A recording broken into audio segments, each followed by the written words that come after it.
Goeiedag almal, ek het 'n baie belangrike boodskap uit die hart van die Here aan elkeen van u. Jy weet, selfs al gee die lewe jou 1000 redes om op te hou, die Here sê vandag vir jou, ek het 1000 redes meer vir jou om aan te hou. Die natuurlike menslike neiging wanneer dinge begin verkeerd loop is om te wonder of die Here weet wat gebeur en of hy enigstens omgee. Die Bybel maak dit egter duidelik dat hy alles in die verlede, alles in die hede en in die toekoms weet. En dit maak vir ons dit verder duidelik dat hy sy kinders liefhet en dat hy vir ons omgee. Maar tog is dit so dat dit vir ons moeilik is om dit in gedagte hou wanneer die storms van die lewe begin woed.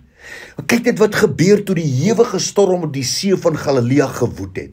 Markus 4 vanaf vers 37.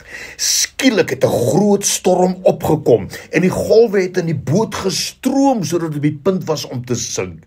Maar Jesus was agter op die boot aan die slaap met sy kop op 'n kussing. Die disippels het hom toe wakker gemaak en uitgeroep en gesê: "Meester, gee U nie om dat ons op die punt staan om te sterf nie?" Maar weet jy wat? Natuurlik het Jesus omgegee. Hy het dadelik, onmiddellik opgestaan en die wind en die see bestraf en gesê: "Swyg, wees stil." En die wind het gaan lê en daar was onmiddellik 'n groot stilte. Ag, jy weet, ongeag wat gebeur, die Here sal ons nooit verlaat nie. En hy is altyd bereid om ons deur alles te help. Hy sê tog in sy woord, as jy deur die vuur gaan, ek is saam met jou. As jy deur 'n stormagtige 'n rivier wat in vloed is moet swem, ek is daar met jou. Ja, hy gee om. Daarom moenie ophou om jou knieë deur te bid vir die veiligheid en die voorspoed van jou kinders nie. Moenie ophou om vas te staan in geloof en verwagting nie. Moenie ophou droom en vorentoe beer nie. Moet net nie tou opgee nie, want die Here is nog nie klaar met jou nie. Die Here weet wat aangaan in jou lewe en hy gee om vir jou. En geen storm in hierdie lewe verras hom nie. Geen storm vang hom onkant nie. En daarom kan ons hom ten volle vertrou deur elke storm.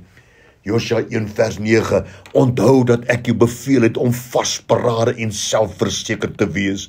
Moenie bang of moedeloos wees nie, want ek, die Here jou God, is met jou waar jy ook al gaan. Ag, dis die boodskap wat die Here wil hê ek vandag aan jou moet oordra. Dink daaraan, bid daaroor, maar die belangrikste, begin om dit te leef en moenie moed opgee nie. Moenie opgee voordat die wonderwerk gebeur het nie.